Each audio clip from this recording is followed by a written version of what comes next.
മുമ്പ് കഴിച്ച ആഹാരത്തിൽ നിന്ന് രൂപാന്തരപ്പെട്ട ഇന്ദ്രിയാധിദേവത വന്ന് വിളിച്ചുകൊണ്ടുപോകും. പിന്നെ വരാം എന്ന് പറഞ്ഞ് വിളിച്ചുകൊണ്ടുപോകും. പെട്ടെന്ന് വിളിച്ചുകൊണ്ടുപോകും. അതാണ് അതിൻ്റെ ഏറ്റവും വലിയ മെച്ചം. വളരെ വേഗത്തിലാണ് വിളിച്ചുകൊണ്ടുപോവുക. പിന്നെ തിരിച്ചു വരുന്നത് ആ സംഭവമൊക്കെ കഴിയുമ്പോഴായിരിക്കും. ഫോൺ ചെയ്തിരുന്നില്ലേ?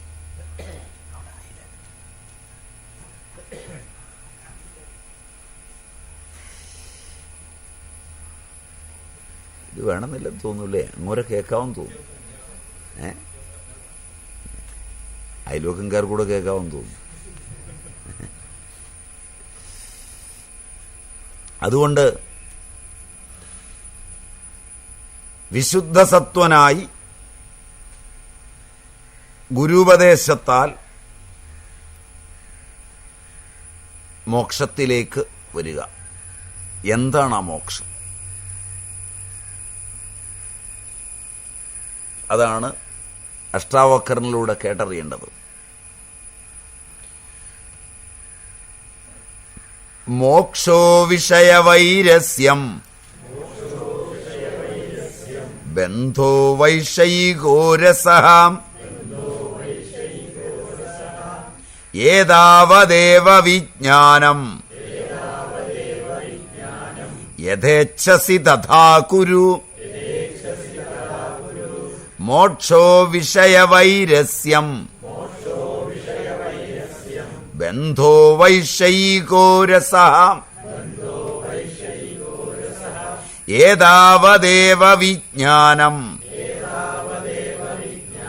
യഥേച്ഛസി തഥാ കുരു. വിഷയവൈരസ്യം മോക്ഷഃ വൈഷയികരസഃ ബന്ധഃ ഏതാവത് ഏവ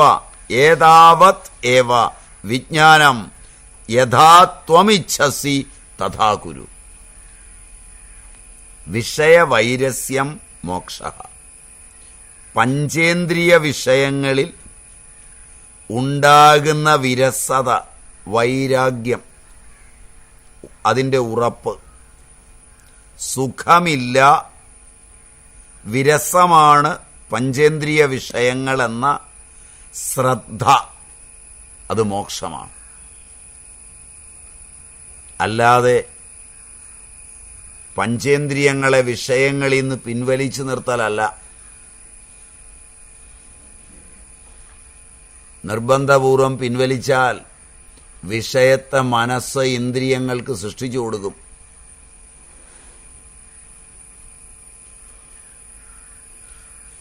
ഒരു കാര്യം ഞാൻ സ്വീകരിക്കുന്നില്ല എന്ന് വിചാരിച്ചാൽ അതാരായിരിക്കും സ്വീകരിച്ചത് എന്ന് ചിന്തിക്കും.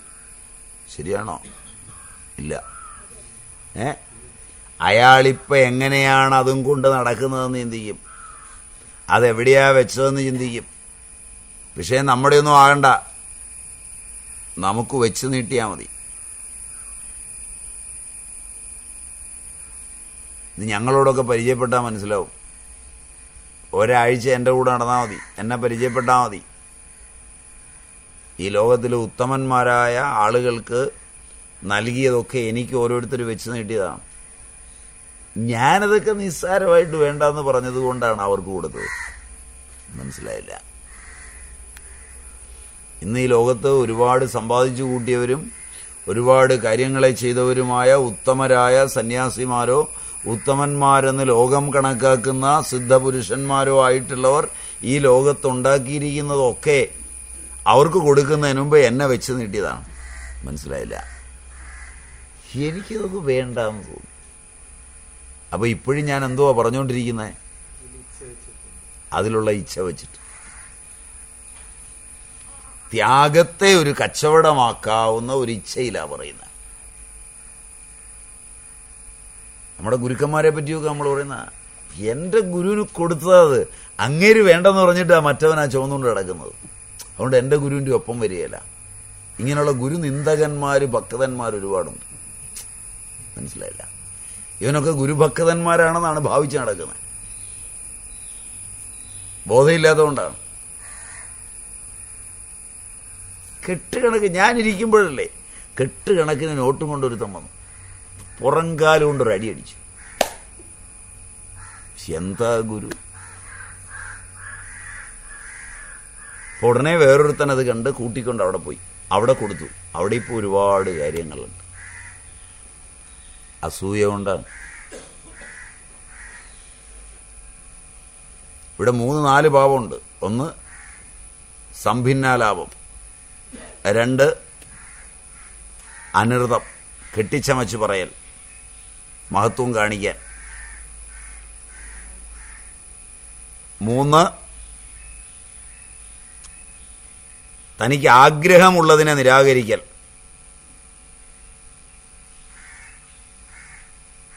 അങ്ങനെ നിരാകരിക്കുന്നതല്ല ഈ പണി. തൃപ്തി വന്ന് അടുക്ക വരാതിരിക്കണം.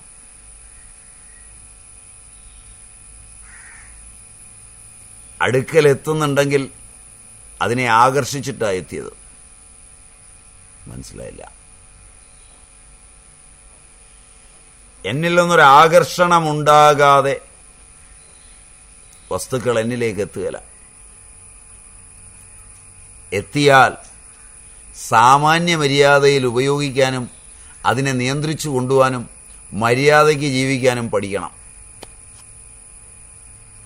ആകർഷിക്കാൻ ആഗ്രഹമുണ്ടാവുകയും വരുമ്പോൾ അതിന് നിലയില്ലാതെ വരികയും ചെയ്യുമ്പോൾ ഉണ്ടാകുന്ന അബദ്ധങ്ങളൊന്നും ആധ്യാത്മിക പ്രഭാവമല്ല.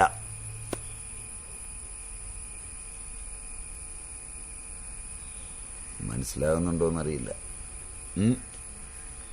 എല്ലാം ആഗ്രഹിക്കുക, ആഗ്രഹമില്ലാത്തവന്റെ വാക്കുകൾ ഉപയോഗിക്കുക. അപ്പോൾ വന്ന സാധനം തിരിച്ചു പോകും. മനസ്സിലായില്ല? അത് വളരെ രസമാണ് കാണാൻ. വേണ്ട, മറ്റവനാൻ കൊണ്ടുപോകും.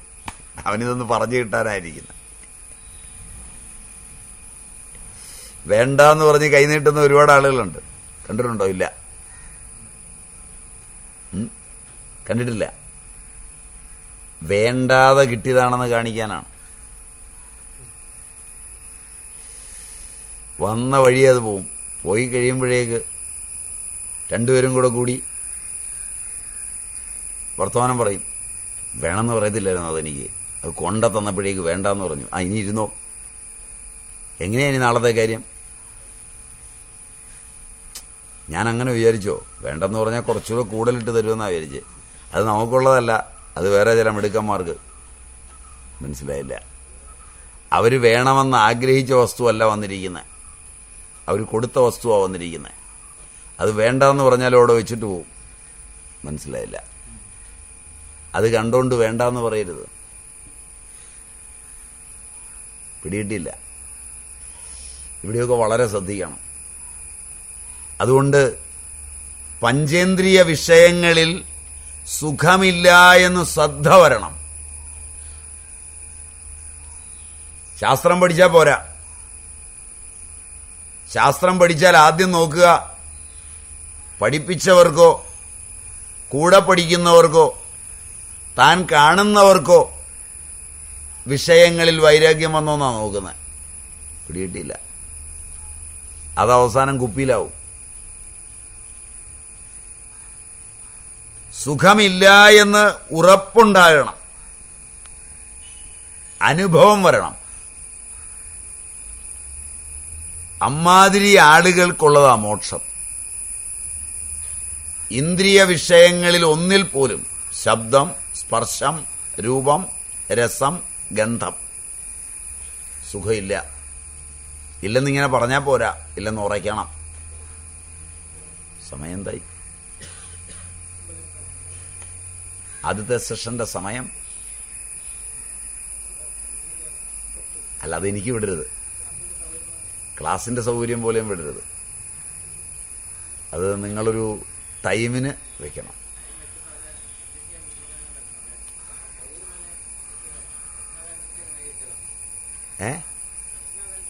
അല്ല, അങ്ങനെയല്ല. ആളുകളുടെ വിശപ്പനുസരിച്ച് ഭക്ഷണം ഒന്നുകിൽ, അല്ലെങ്കിൽ ടൈം അനുസരിച്ച് ഭക്ഷണം. കാരണം ടൈം അനുസരിച്ച് വിശപ്പിനെ കഴിഞ്ഞ തവണ നിങ്ങൾ തന്നെ 2-3 അഭിപ്രായം പറഞ്ഞതുകൊണ്ട് മാറ്റിയതാണ്. ചില ആളുകൾ ഓടി വന്ന് പറഞ്ഞു കണ്ടിന്യൂസ് ക്ലാസ് ആയതുകൊണ്ട്. അതെ അതെ, എനിക്ക് രണ്ടും ബുദ്ധിമുട്ടില്ല. ഞാൻ ഇരിപ്പിൽ തീരുന്നവരെ എടുത്തേക്കാം 2 ദിവസത്തേക്ക്. നിങ്ങൾ തീരുമാനിച്ചോ?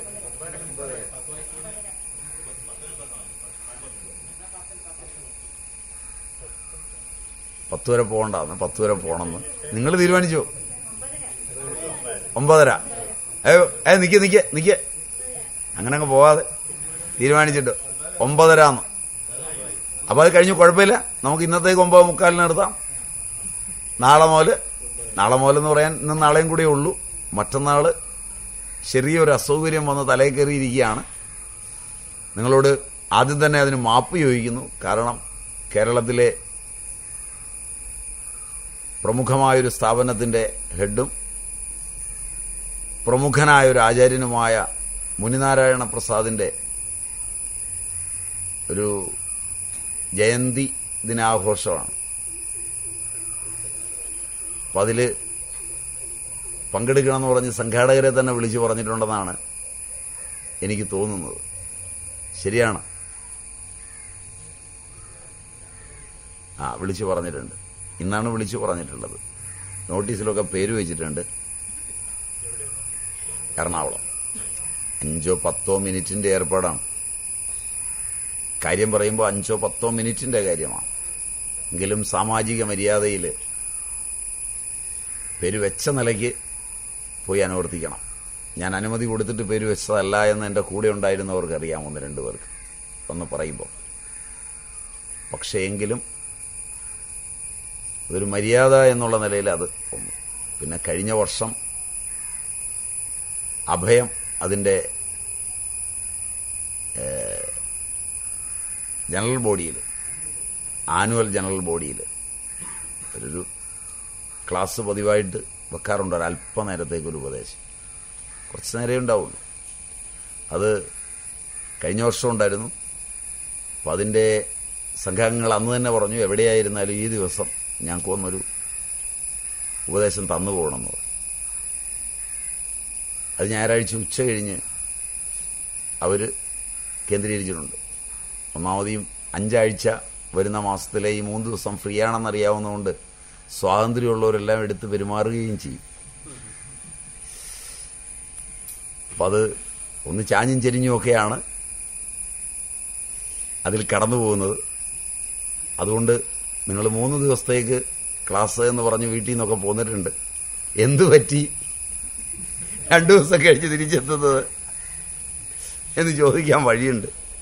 നേരത്തെ അത് പറയാൻ പറ്റാത്തതിലും നിങ്ങളുടെ പല കർത്തവ്യങ്ങളും മാറ്റിവെച്ചെത്തിയതിലും ഉള്ള ബുദ്ധിമുട്ടുകൾ നല്ലപോലെ എനിക്ക് മനസ്സിലാവും. അതുകൊണ്ട് ക്ലേശിപ്പിക്കുന്നതിൽ എനിക്ക് മാപ്പ് തരണം. 2 ദിവസം നമുക്കതുകൊണ്ട് മാക്സിമം സമയമെടുത്ത് ക്ലാസ് കൊണ്ടുപോകുന്നതാണ്. കാപ്പി കഴിഞ്ഞാൽ ഉടനെ, ഫ്രീ ആയാൽ ഉടനെ നമുക്കിരിക്കാം, ബുദ്ധിമുട്ടില്ലെങ്കിൽ.